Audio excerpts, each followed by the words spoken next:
Hello friends, welcome to this YouTube video program. We are discussing about the concept of understanding disciplines and subjects. Under this broad concept of understanding disciplines and subjects, we have taken few sessions in this YouTube video program.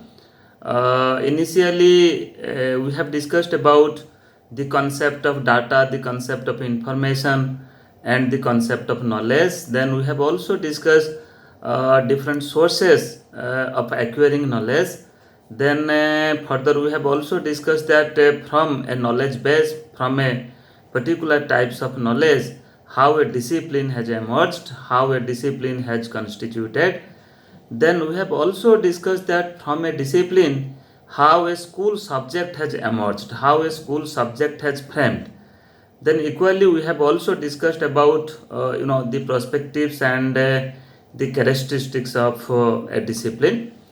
And in our last program we have discussed that when we frame a school subject, then what are the different considerations we should keep in our mind for designing contents in a subject. Okay, just like the pedagogical concerns, the growth and development, or the psychological and mental development of the child. We have already discussed all these concepts in our earlier program, and today we will discuss one of the very important, pertinent, and very touchy issues theme, that is choices of streams and subjects. You see, many a time being a part of this society, being a teacher, being a student, okay, mostly a societal member, a member in the family, we must have faced such type of situation that when in your family or in your relatives in nearby known person, you see, after the 10th examination, after passing the 10th examination, 10th board examination, when they enter at the 11th and 12th standard, you can say the senior secondary or the higher secondary or the junior college, that's called as the plus 2 education. So there they have to first of all choose a stream. Then under that stream they have to choose certain subjects. So here today we'll discuss that what are the different factors that determine for the choice of streams and subjects of the students, because you see, this is a very crucial time for the part of any student. So that's why as a senior member of the family, as a you can say responsible person of the society, or you as a teacher, or as a senior person, you must have realize and observe such things in your nearby society, in your family also. Then how you deal such issues. So we will discuss that what are the different factors that determine for the choices of streams and subjects of the students in a particular time of school education, and even in the higher education also. So friends, before starting our discussion, let us just have a discussion on, or to understand the concept of the broad structure of school education in our country, in India, that we practice. You see, we have first pre-primary education.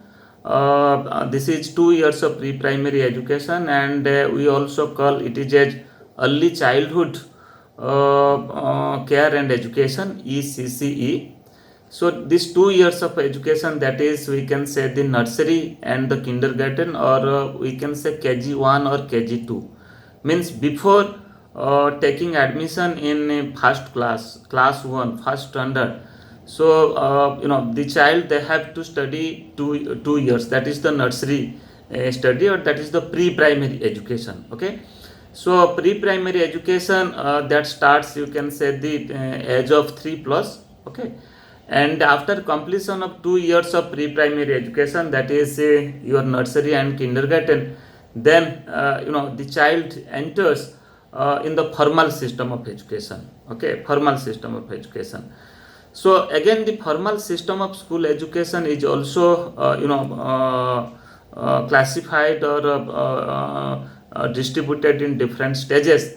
Just like the first stage is, we can say, that is the elementary education. Okay, elementary education. Elementary education is of 8 years, that starts from class 1 up to class 8.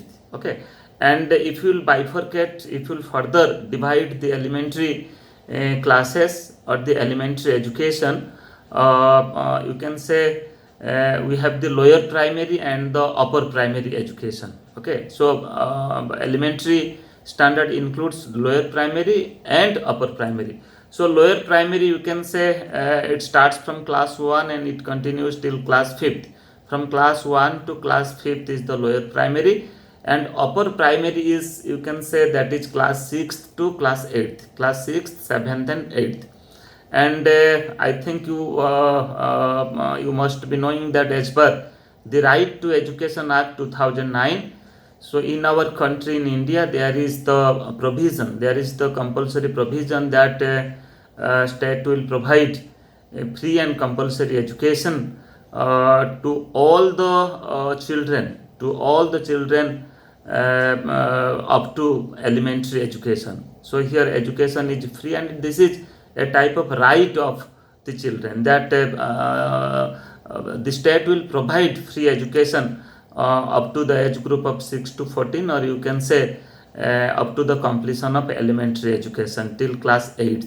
Okay, so book is free, education is free, then midday meal is also provided. So now, as per the RT Act 2009, not only education is focused upon the quantitative aspect, rather the quality education, means the state government as well as the central government, they are ensuring to provide quality elementary education to the children, to the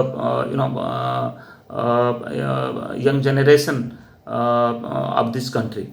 So after elementary education, then we have 2 years of secondary education, that we call the class 9th and 10th. Okay, so you see the secondary education that comes under RMSA, Rashtriya Madhyamik Shiksha Abhiyan. Through RMSA, you will find that many, starting from the infrastructure and other types of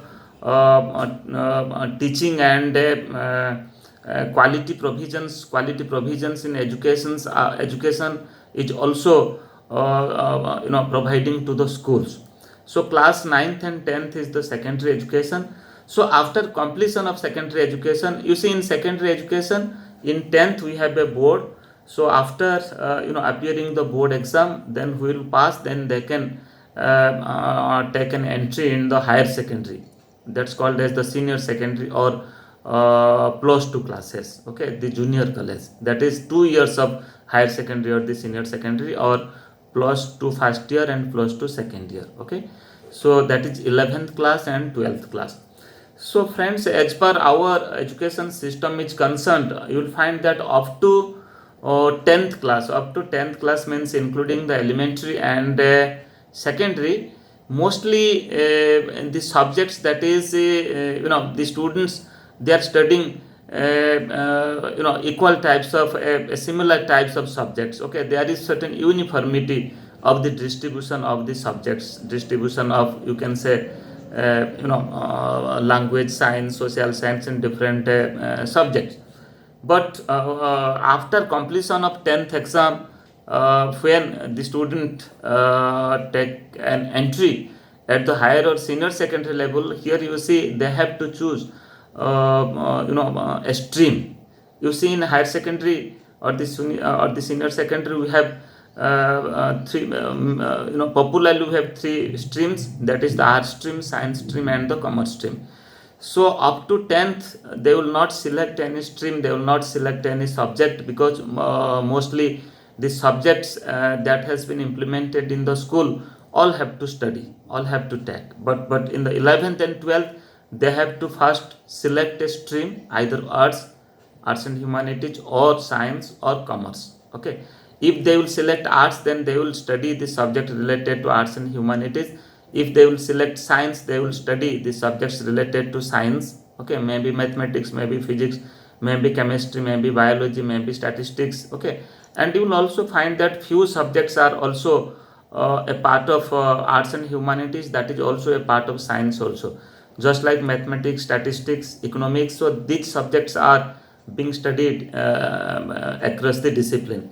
Then if you'll study, or if one will take admission or take an entry in the commerce discipline, so they will study accountancy, they will study costing, and they will study commerce related certain courses, and they will also study economics, they will also study mathematics. Okay, so that's why here also economics is a part of commerce subject, part of humanity, arts and humanities, and is also a part of science subject. So friends, you see, after 10th board exam, so there is, certain choices are before the students, before the learners. So they have to choose a stream, and they have to choose certain subjects under that stream for continuing their study. So today we will discuss that when they reach at this stage, then what confusion comes to your mind, and what complexity, and what type of you can say anxiety they feel for selecting their stream as well as the subject. Okay, and you see, many factors are there.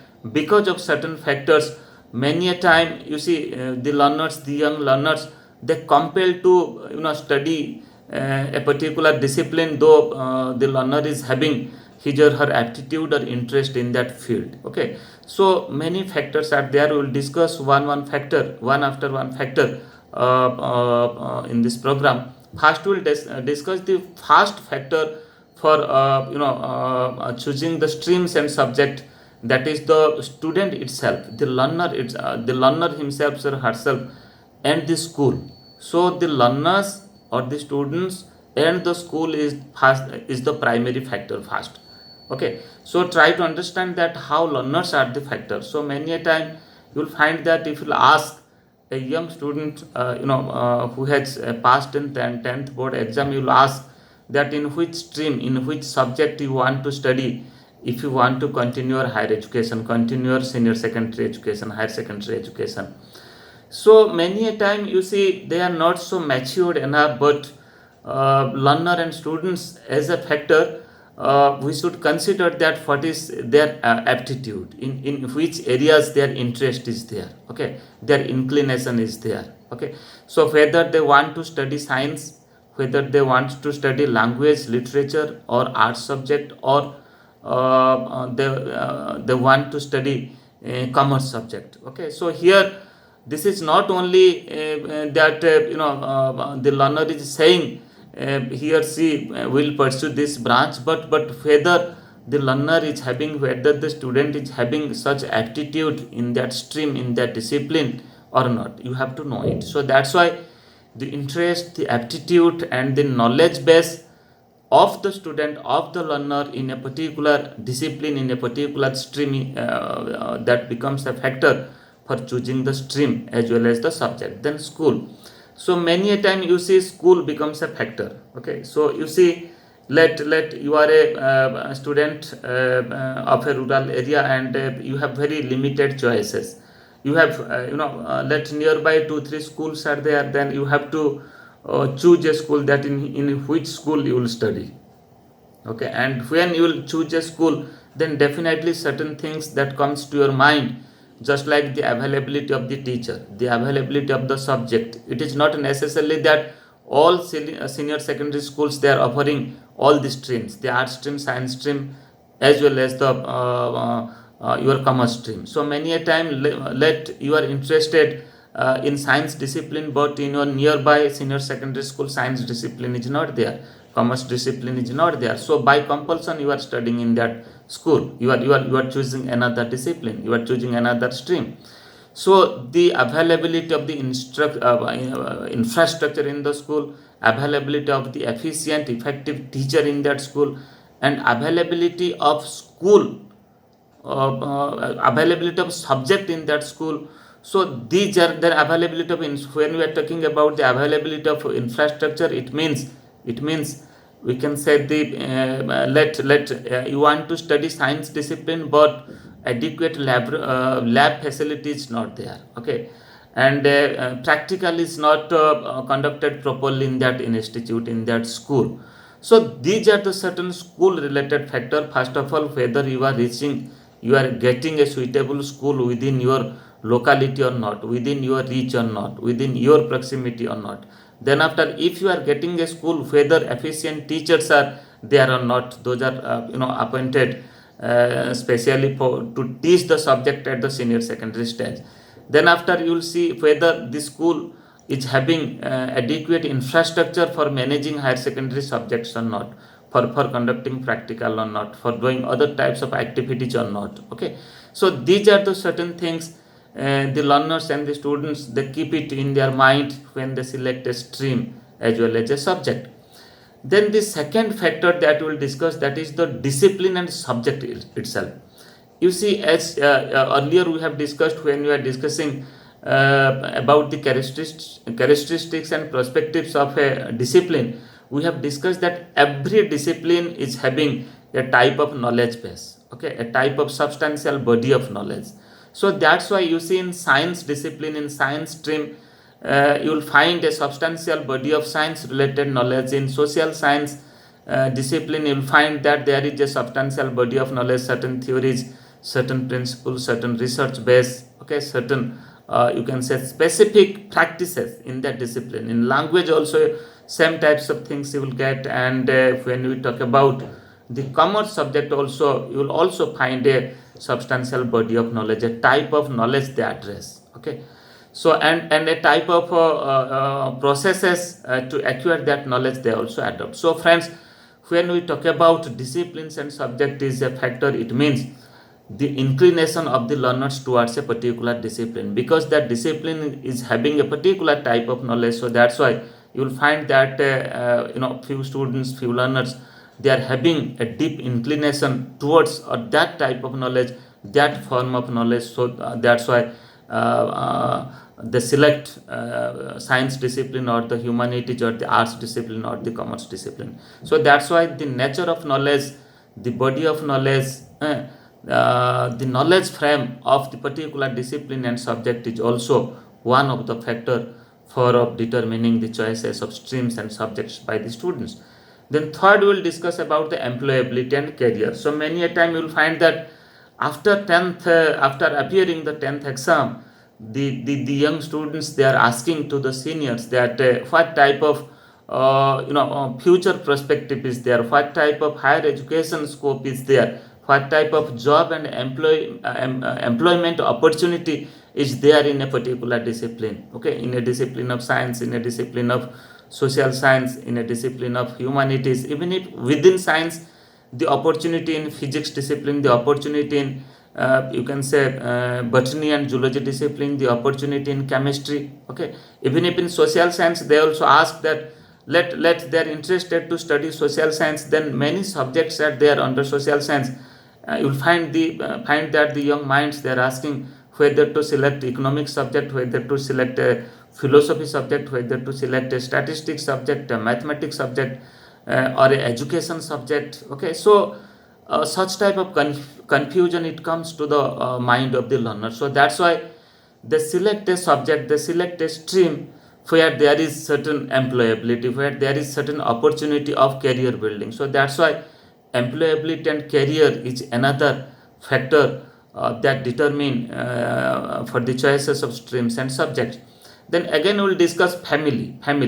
Our family, or the family of the learners, the family of the student, is also one of the very crucial, very major factor. You see, many a time you will find that if you will ask yourself that why you have studied a particular discipline, many a time, or this may be happened with many of you, that because this was insisted, this was advised, this was suggested by your family member. Okay, so many a time you are studying a discipline, you are studying a type of subject that is keeping in consideration of your parents profession. Okay, if your father is a teacher, if your mother is a teacher, then you are developing a type of interest, or they are motivating you to be a teacher. If your father is a bank officer, if your mother is a bank officer, okay, so you are getting a type of motivation from your family that you are preparing yourself to study commerce or to study management and to be a bank officer. So it happens many a time. So that's why the family expectation and the family culture, the family customs, and you can say the suggestions and advice of the seniors of the family, that also become one of the factor for selecting your choices, selecting your streams and subjects. So many a time by force, though you do not have interest in science discipline, or in a wrong notion to be a doctor, to be an engineer, you are studying science. So it happens many a time. Okay, so simply starting from 11th and 12th standard, many a time you see the young students, they are destroying their career because of you can say the wrong advice by the family members. And our society and culture is also another factor. Many a time you will find that our society, the members of the society, in which society we are living, our culture also force us for studying such type of a type of subject, a type of streams. If I will say that in our society, you will find that this is a general notion that we say in which subject you are studying. So we are giving more importance to science based subject, to electronic subject, to computer based subject in comparison to arts and humanities language. Okay, it happens. But here we less concerned, means we ignore the aptitude of the learners, the aptitude of the students. Let one want to do good in social science discipline, good in language and literature, but by force, by the you can say societal perception. So what we are doing, we are studying a science subject, we are studying electronics, we are studying you can say computer science. And in the further part of life, in the further stage of life, we are not doing well, we are getting failure in our life. Okay, if we are getting success, it's okay, but it happens many a time. So without concerning the student and the candidate, the learners, we are also force them to select a particular types of stream and subject. Then last factor that I will discuss, that is the education policy. Our education policy also, that itself determine that if you are selecting a discipline, then what subject you have to study. You will find that in a discipline, let you have selected science discipline, there certain subjects are clogged. You cannot study physics with you can say medical science. You cannot study biology with mathematics. So you will find that certain subjects are clogged. Even if in the arts, let 20 subjects are there, you have to study 3 subjects in your higher secondary, in your senior secondary, or 4 subjects you have to study. They have clogged. Taking four subjects, they have clogged. Okay, or taking, let 6 subjects are in a club, in a category, you have to select 4 subjects among the 6, and you cannot select a subject which is not in that group. So it also happened many a time because of this policy, that has been framed, that has been practiced in our education system. Okay, so friends, you see, after completion of the 10th exam, this is a very crucial time for the part of the children, young children. Okay, and when they go for higher secondary education, they face difficulties, they face problem. So proper advice is required. So better they should be asked, and their aptitude in the particular field, in the particular subject should be find out, and then after the streams and subjects should be allotted to them. Otherwise, wrongly, if they will select a stream and subjects under that stream, they may experience failure in their life, in their further stage. So that's why student and school, discipline and subject, employability and career, family, society and culture, as well as you can say education policy are different factors that determine the choices of streams and subjects of the students, especially at the senior secondary and higher secondary level. Friends, in our next program, we will discuss certain more important issues related to education, related to pedagogy, and related to research. Thank you.